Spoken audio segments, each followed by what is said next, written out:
चलो, now we are starting our chapter 9, rural development. Okay, in this chapter we will study about challenges of rural development, the lingering challenges and the emerging challenges. Okay, so first what is the meaning of rural development? Rural development का मतलब क्या होता है?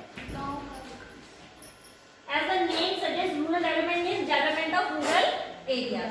Okay, rural development. See, rural development क्या होता है? It refers to continuous and comprehensive socio-economic process focusing on improving all aspects of rural life. ठीक है, मतलब जो एक्शन प्लान है, चाहे हम सोशल ग्रोथ की बात करें चाहे इकोनॉमिक ग्रोथ की बात करें, जब उसका विकास होता है, डेवलपमेंट होता है, तो उसी को क्या बोलते हैं? Rural development. But it should be continuous होना चाहिए, यानी कि एक बार हुआ तो खत्म हो गया. ठीक है, it should be continuous. The action plan is to focus on the lingering and emerging challenges. देखो, इसमें दो वर्ड चैलेंजेस आते हैं. एक होता है आपका lingering, second one is emerging. Lingering means जो चलते आ रहे हैं, काफी टाइम से जो चलते आ रहे हैं विकास, ठीक है ना, उसको बोलते हैं लिंगरिंग चैलेंजेस. मतलब जो पहले से चैलेंजेस फेस कर रहे हैं रूरल एरियाज के लोग. और एमर्जिंग मतलब जो न्यू चैलेंजेस वो फेस कर रहे हैं. ठीक है, लिंगरिंग एंड एमर्जिंग. तो इसमें दो तरीके के आपके क्या है? चैलेंजेस हैं. एक होता है, first one is lingering and second one is emerging. Lingering means जो एग्जिस्टिंग है, पहले से जो चलते आ रहे हैं. ठीक है, lingering challenges and emerging challenges. These challenges are faced by rural people. Okay. Now see, जो lingering challenges हैं, इसके two principal challenges हैं इसके अंदर में. वो है हमारे rural credit. First one is rural credit and second one is rural marketing. Sorry, credit marketing यानी कि rural marketing. Rural marketing. These two main principal challenges which are faced under lingering challenges. Second was emerging challenges. So here also two challenges. First one is options of sustainable livelihood. Sustainable livelihood. And second one is livelihood other than farming. मतलब farming को छोड़ के जो बाकी के options हैं लोगों के पास अवेलेबल. ठीक है, और सेकंड होता है इसमें organic farming. Second one is organic farming. Okay, so according to this, rural development has two challenges, lingering challenges and emerging challenges. Lingering challenges means existing challenges which are faced by rural people. Okay, and emerging challenges are new challenges which are facing by the new rural people. ठीक है, lingering challenges are also divided into two parts, that is rural credit and second one is rural marketing. rural credit मतलब जो गांव के लोग credit लेते हैं, उधार लेते हैं. रूरल मार्केटिंग मतलब उसको मार्केटिंग करना. मार्केटिंग मतलब एडवर्टाइज करना. ये हम कह सकते हैं कि उसको किस तरीके से यूज कर रहे हैं. ठीक है, जो हमने क्रेडिट लिया है या जो रूरल पीपल ने जो लोन लिया है, क्रेडिट लिया, उसको किस तरीके से उसको यूज कर रहे हैं. ठीक है, उसके बाद एमर्जिंग नए चैलेंज क्या हुए कि ऑप्शंस अवेलेबल हैं उनके पास. मतलब फार्मिंग तो है ही है, फार्मिंग को छोड़ के कौन कौन से ऑप्शंस उनके पास अवेलेबल है. ठीक है, नेक्स्ट आता है ऑर्गेनिक फार्मिंग. इसमें कौन कौन से चैलेंजेस वो फेस कर रहे हैं, हम इसके बारे में पढ़ेंगे. ठीक है, तो जो मेन चैप्टर है वो इन चारों पे डिपेंड करता है. ये जो चार पार्ट्स हैं, इन चारों पे ही पूरा चैप्टर डिपेंड करेगा. Okay, now move to the next, that is lingering challenges of rural development. जो हम फर्स्ट वाला है, अब इसके बारे में the lingering challenges of rural development. ठीक है, the challenge of rural credit, यानी कि रूरल और जो एग्रीकल्चर क्रेडिट होता है, इसका मतलब होता है क्रेडिट फॉर फार्मिंग. ठीक है, रूरल और एग्रीकल्चर क्रेडिट मीन्स होता है जो क्रेडिट लेते हैं, जो गांव के लोग लेते हैं, किस लिए? For farming. Credit is the lifeline of farming activity in rural area. जो गांव के एरिया है वहाँ पे उसका लाइफलाइन हो गया, क्योंकि कई जो स्मॉल फार्मर्स हैं उनके पास ऐसे नहीं होते कि ताकि प्रोडक्शन कर सकें. ठीक है, तो इसलिए हम वो लोग क्या करते हैं? क्रेडिट लेते हैं. तो वो क्या है, उसके लिए लाइफलाइन रहती है. जो गांव के लोग रहते हैं उनके लिए लाइफलाइन रहता है क्या? क्रेडिट.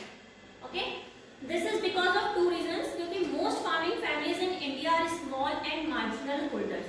बहुत छोटे छोटे हैं जो लोग गाँव है वहाँ पे लोग. ठीक है, farmers producing just enough for subsistence. Produce कर रहे हैं लेकिन वो इतना नहीं कर पा रहे हैं कि बाहर बेच सकें. वो सिर्फ इतना प्रोड्यूस कर रहे हैं कि ताकि वो अपना यूज कर सकें. Okay, so they seldom generate surplus for further investment. अगर उनको ज्यादा क्या करना है, प्रोडक्शन करना है, तो उसके लिए उनको इन्वेस्टमेंट करनी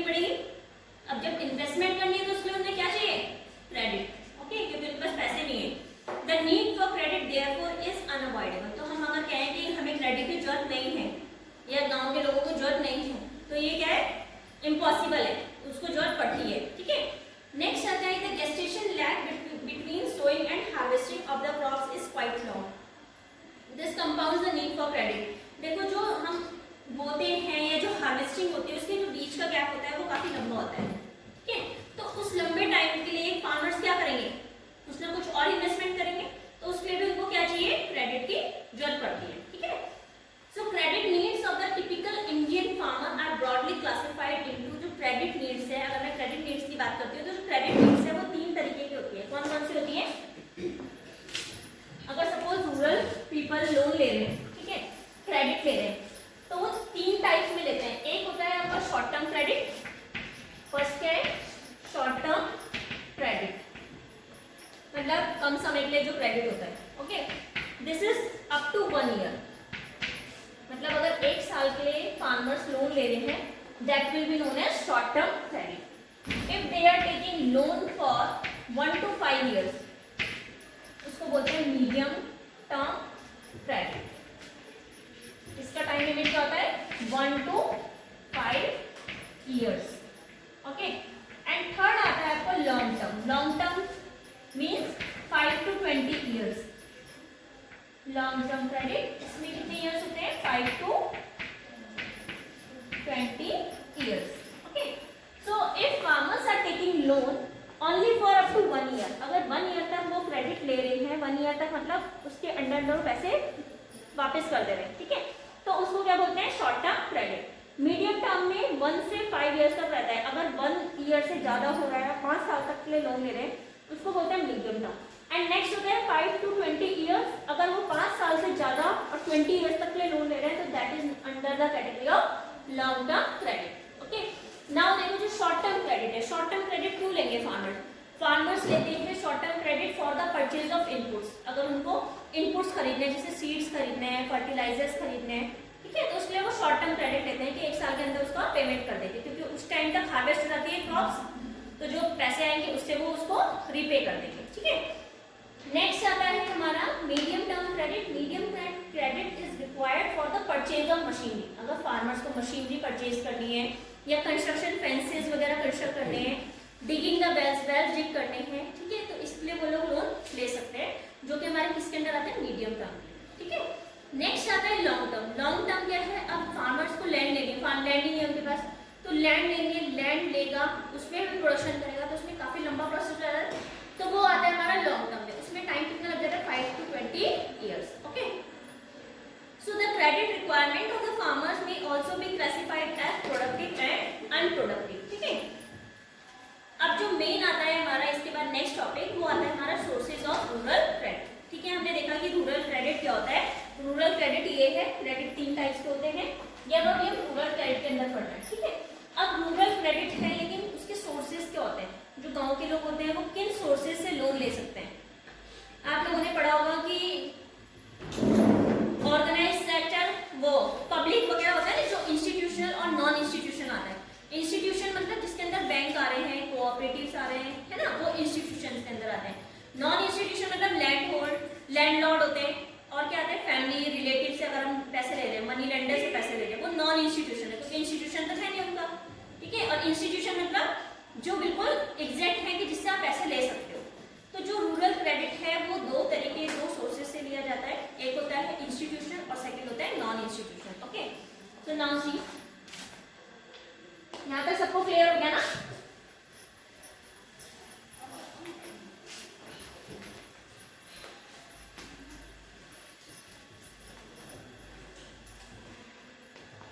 Now see, sources of rural credit, okay. So sources of rural credit में 2 टाइप्स होते हैं। एक होता है, first one is institutional and second one is non-institutional, okay. देखो इंस्टीट्यूशनल और non institutional. Institutional sources include government, इसमें कौन कौन आता है आपके, गवर्नमेंट है। Second one is cooperatives, third one you can say commercial bank, bank से जो लोन लेते हैं, commercial banks, and next one is regional rural bank. Regional मतलब जो गांव के एरिया में बैंक होते हैं ना, ग्रामीण बैंक होते हैं, regional rural bank. These are the sources which are under now second one is non institutional sources. Non institutional sources में आते हैं आपके लैंडलॉर्ड और विलेज ट्रेडर्स। विलेज ट्रेडर्स जो गांव के व्यापारी होते हैं उनसे भी लोग लोन लेते हैं, village traders. Next one is money lenders, money lenders. Okay, so see first है institutional. Together they accounted for only 7% of the credit needs of the farmers in the beginning. जो फर्स्ट ईयर 5 ईयर के plan करने की बात करें तो उस time पे जो लोग थे वो सिर्फ 7% था। पहले लोग क्या करते थे, नॉन इंस्टीट्यूशनल पे ज्यादा भरोसा करते थे, इन पे नहीं करते थे। उन्हें लगता था कि कहीं वो लूट ना लेंगे, ठीक है। अब इसमें क्या करता था, नॉन इंस्टीट्यूट, बल्कि इसमें कम रेट ऑफ इंटरेस्ट रहता है और उसमें हाई रेट ऑफ इंटरेस्ट रहता है। भाई जो मनी लेंडर्स क्या देते हैं वो आपको अपने अकॉर्डिंग देते हैं पैसे, कि भाई कितने % ब्याज पे पैसे दे रहे हैं, ठीक है, 10% है, 12% अपने अकॉर्डिंग देते हैं। लेकिन जो ट्रेडिशनल वाले होते हैं इसमें तो बैंक का तो फिक्स है ना, ऐसा तो नहीं है कि भाई मैं जा रही हूँ तो मुझे अलग रेट पे मिल रहा है या कोई और जा रहा है तो उसको अलग रेट पे मिल रहा है। जो रेट ऑफ इंटरेस्ट है वो सबके सेम रहता है, ठीक है। तो लेकिन जो पहले के लोग थे, पहले लोग क्या करते थे, इंस्टीट्यूशन पे भरोसा नहीं करते थे और नॉन इंस्टीट्यूशन पे करते थे, कि मतलब भाई मनी लेंडर से ले लिया या कोई गाँव का ट्रेडर है उससे पैसे ले लिए कि हमें लूटेगा नहीं। लोगों की ये मिथ थी, अपने बॉडी को सोचते थे ऐसा, लेकिन ऐसा नहीं होता है, ठीक है। पहले सिर्फ इसमें इंस्टीट्यूशनल पे 7% लोग यहाँ से लोन लेते थे, आउट ऑफ 100% सिर्फ 7% लोग यहाँ से लोन लेते थे। और नॉन इंस्टीट्यूशनल से कितना था पहले, 93%। 93% कहाँ से लेते थे लोग लोन, नॉन इंस्टीट्यूशनल, क्योंकि उस पर ज्यादा उनको बिलीव था, ठीक है ना, उस पर ज्यादा विश्वास करते थे कि ये लोग हमको लूटेंगे नहीं। अब क्या है, सिर्फ 33% लोग इनसे लोन लेते हैं, बाकी की कहाँ गए। अब लोगों को नॉलेज हो गई कि भाई बैंक में अकॉर्डिंग टू अपने आप तो अकॉर्डिंग नहीं काम करेंगे ना, किसके अकॉर्डिंग चलते हैं, जो गवर्नमेंट ने डिसाइड कर रखा है या जो पूरा इंटरेस्ट रेट है वो सबके अकॉर्डिंग तो सेम ही रहता है, ठीक है। लेकिन इसमें क्या है, अगर सपोज मैं अपने रिलेटिव से अपने फ्रेंड से वो ले लूँ, तो जो अगर मनी लेंडर है, अगर मैं उसके रिलेशन में होंगी तो मुझे कम रेट ऑफ इंटरेस्ट पे देगा। अगर कोई और जा रहा है तो उसको ज्यादा रेट ऑफ इंटरेस्ट पे देगा, तो उसमें जो रेट ऑफ इंटरेस्ट होता है वो इक्वल नहीं होता, ठीक है ना। तो इसीलिए क्या है कि पहले जो था 7% इंस्टीट्यूशनल लोग यहाँ से लोन लेते थे, 93% वहां से। लेकिन अब क्या हुआ, 93% से 33% वहां पे हो गए, यानी कि 1/3 पॉपुलेशन अभी भी उसी पे ही है, ठीक है ना। और बाकी के क्या है, इंस्टीट्यूशनल पे बिलीव करते हैं और वहां से लोन लेते हैं अगर उन्हें चाहिए होता है, ठीक है। सो यही हमारी क्या है कि जैसे अगर सपोज मैं कह रही हूँ कि हमारा पहले क्या था कि फर्स्ट 5 ईयर प्लान तक याद रखना कि 93% था और अब क्या है 1/3 यानी कि 33%, ठीक है। तो ये समझ में हुआ कि इंस्टीट्यूशनल और नॉन इंस्टीट्यूशनल में क्या डिफरेंस है, ठीक है। अब देखो इसमें हमारे जो हमने पढ़े हैं कि कोऑपरेटिव है, सो कोऑपरेटिव क्रेडिट सोसाइटी। देखो इसमें कोऑपरेटिव आ रहा है वर्ड, इसका मतलब कौन सी, ये कौन सी सोसाइटीज होती है, okay. So now we will study about it. First write down about it. पहले इतना लिखो, उसके बाद हम लोग आगे कंटिन्यू करेंगे।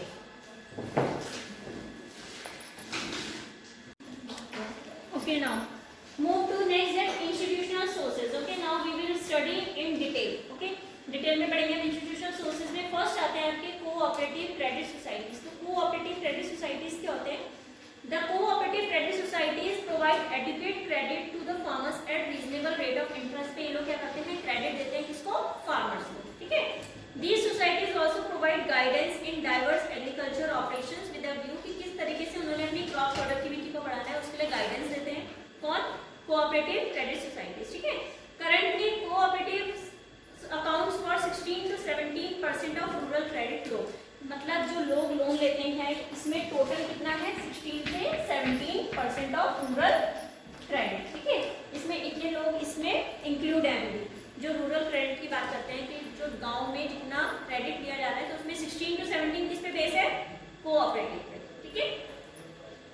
These societies are to ensure timely and rapid flow of credit to the farmers। Timely और कितनी जल्दी से वहाँ पे फ्लो हो रहा है क्रेडिट का, ये चीज चेक करते हैं।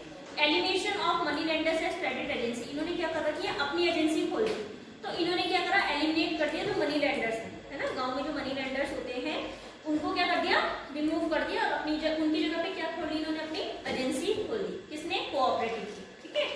नेक्स्ट आता है इसमें special credit facilities across all regions of the country special credit facilities देते हैं। पूरे जो कंट्री में जितने भी रीजन है सब में स्पेशल क्रेडिट फैसिलिटीज प्रोवाइड करते हैं।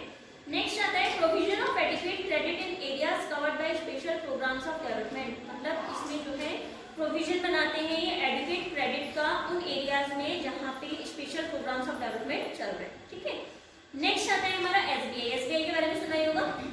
और अगर दूसरे कमर्शियल बैंक की बात करते हैं, है ना, कमर्शियल बैंक, तो एसबीआई वाज सेटअप इन 1955 में सेटअप हुआ था SBI with a focus on rural credit. जो एसबीआई है मेन जो है रूरल क्रेडिट वो कौन प्रोवाइड करता है? एसबीआई। ठीक है, जो कमर्शियल बैंक में एसबीआई आता है ना, पंजाब नेशनल बैंक, ये सारे आपके क्या है? कमर्शियल बैंक्स हैं। तो जो कमर्शियल बैंक में एसबीआई है ये 1955 में सेटअप हुआ था और इसका जो मेन फोकस था वो रूरल क्रेडिट के लिए था कि गाँव के लोगों को लोन प्रोवाइड करें। Okay, the government realise that rural credit needs could not be met by cooperative credit society. अब जब गवर्नमेंट ने देखा कि लोगों को जो क्रेडिट फैसिलिटी चाहिए वो पूरी नहीं हो पा रही थी सिर्फ कोऑपरेटिव से, सिर्फ कोऑपरेटिव जो है नीड्स को पूरा नहीं कर पा रहा, तो उसने क्या करा, गवर्नमेंट ने कमर्शियल बैंक्स को भी बोला कि तुम भी जो है रूरल क्रेडिट को दो। मतलब जो लोगों की जरूरत है, नीड है क्रेडिट की रूरल लोगों को, उन लोगों को प्रोवाइड करो। कमर्शियल बैंक्स को उसने गवर्नमेंट ने बोला। ठीक है, this prompted nationalisation of certain banks in 1969। इसने क्या करा, 1969 में बहुत सारे बैंक जो है रूरल क्रेडिट प्रोवाइड करने लगे। उसमें क्या था, मेन हमारा कौन सा था? एसबीआई। बाकी के और भी हैं लेकिन मेन हमारा एसबीआई था। ये लोग भी साथ में कोऑपरेटिव तो था ही, लेकिन कोऑपरेटिव के साथ में बैंक्स भी क्या करने लगे, लोन प्रोवाइड करने लगे। ठीक है, इसके बाद हमारा नेक्स्ट आता है रीजनल रूरल बैंक, जिसको आरआरबी बोलते हैं, regional rural bank and land development banks होते हैं। ये लोग क्या करते हैं, क्रेडिट सप्लाईज एक इसमें सेटअप किए गए हैं कि ताकि जो सप्लाईज है क्रेडिट सप्लाईज को प्रमोट कर सके, पर्टिकुलर जो रिमोट रूरल एरियाज में है जो बहुत बैकवर्ड है। ठीक है, उसमें बैकवर्ड डिस्ट्रिक्ट में क्या कर सकते हैं, वो प्रमोट कर सके। These banks operate at a district level. ये जो बैंक्स होते हैं डिस्ट्रिक्ट लेवल होते हैं, रीजन है ना, तो रीजन मतलब डिस्ट्रिक्ट लेवल पे ये लोग ऑपरेट होते हैं एंड आर अंडर ऑब्लिगेशन कि जो वीकर सेक्शन है रूरल पॉपुलेशन को उसके अंडर के लिए ये होते हैं, उन पर मेन फोकस होता है। ठीक है, इसके बाद हम लोग नेक्स्ट टॉपिक से कल से पढ़ेंगे, नाबार्ड से।